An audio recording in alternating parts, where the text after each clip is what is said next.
cumprimento a todos os meus filhos, meus netos, minha parentela toda, na gloriosa paz do Senhor. Hoje é um grande dia de alegria para nós, que nós podemos estar reunidos em família, para cultuarmos o Senhor Jesus.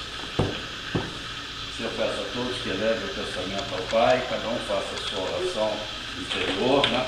Para pedir ao nosso Deus que nos abençoe e que nos dê força.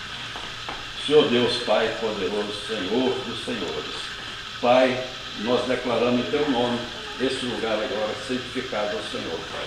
Porque vamos aqui, Pai, realizar um culto de adoração e agradecimento ao Senhor, Pai.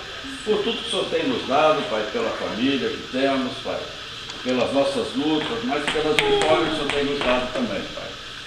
Pai, nós queremos Te agradecer, Pai, por mais esse dia e por essa alegria de estarmos juntos aqui, Pai. Pai, que os anjos do Senhor estejam aqui, Pai, purificando esse lugar, ungindo nossas gargantas, Pai, dando-nos